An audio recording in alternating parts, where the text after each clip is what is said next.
Oi, gente! Você está ouvindo o Venham a Mim podcast. Na história anterior, a Gisley contou a parábola do semeador e falou sobre os tipos de sementes que podemos ser.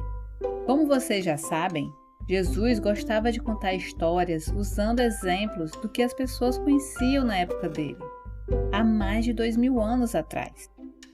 E a história de hoje também vai ser sobre sementes. É um pouquinho diferente. É sobre a menor semente que se plantava na época de Jesus, a semente de mostarda. Nós criamos uma história baseada no livro de Mateus, capítulo 13, versículos de 31 a 32.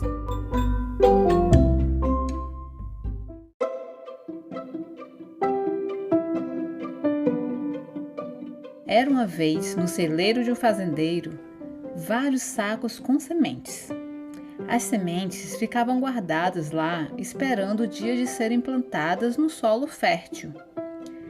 Tinha mais de 50 sacos de sementes de trigo, uns 20 sacos de semente de milho e só um saco bem pequeno de semente de mostarda. Tanto o milho como o trigo são sementes grandes que dá para pegar um por um e colocar no solo. Mas a semente de mostarda é tão pequena, tão pequenininha, que é até difícil de enxergar. E por isso tinha que ser plantada com muito cuidado. As sementinhas de mostardas ficavam ansiosas, esperando a vez delas de irem para os campos, pois elas sempre viam o trigo e o milho sendo plantados. Depois eles cresciam e dali a pouco vinha alguém e colhia.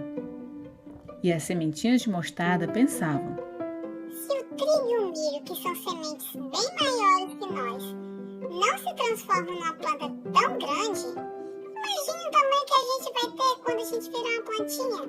Seremos bem pequenininhas. E assim, elas ficaram muito tempo tristonhas, esperando serem plantadas. Mas finalmente chegou o dia.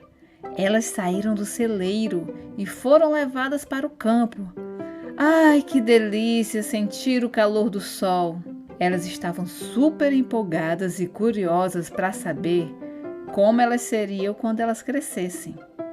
Em pouco tempo, as sementinhas de mostarda se transformaram em plantinhas e depois viraram árvores. Isso mesmo! Diferente do milho e do trigo, a semente de mostarda se transforma numa árvore de uns 3 metros de altura. Ela produz sombra e serve de abrigo para os pequenos animais, e os pássaros vêm fazer seus ninhos nos seus ramos. As sementinhas de mostarda ficaram tão felizes quando viram no que elas se transformaram.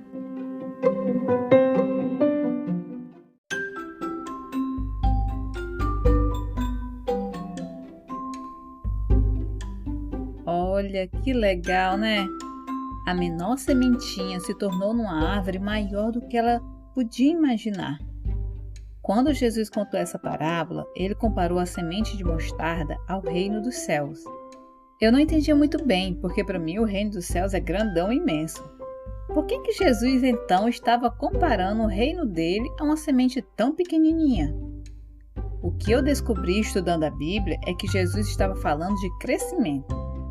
Cada vez que a gente fala de Jesus para alguém, mesmo que seja só um Deus te abençoe, ou Jesus te ama, ou eu vou orar por você, a gente está espalhando sementes.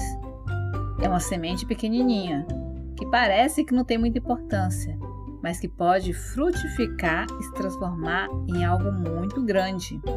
Mesmo que em pequena dose, a palavra de Deus é capaz de crescer, multiplicar seu tamanho, ao ponto de abrigar a todos que procuram por abrigo. O próprio Jesus iniciou o seu ministério de forma simples e com os humildes. Ele teve pescadores como os discípulos e entrou em Jerusalém no lombo de um jumentinho. Mas apesar da simplicidade, a mensagem de Jesus se espalhou pelos 4 cantos da terra e até hoje gera muitos frutos e muitos filhos e filhas de Deus. Eu, Sâmia e a Gisley agradecemos a Deus pela sua vida. Isso mesmo, você que está nos ouvindo. E hoje nosso agradecimento especial vai para 2 meninos super fofos, o Antônio Egito e o Davi Pataca. Muito obrigada, Antônio. Muito obrigada, Davi. Que Deus os abençoe. Ficamos muito felizes em receber a mensagem de vocês no nosso Instagram, @venhoamim podcast. Que o amor de Deus possa crescer, florescer e frutificar no coração de cada um dos nossos ouvintes. Tchau, tchau!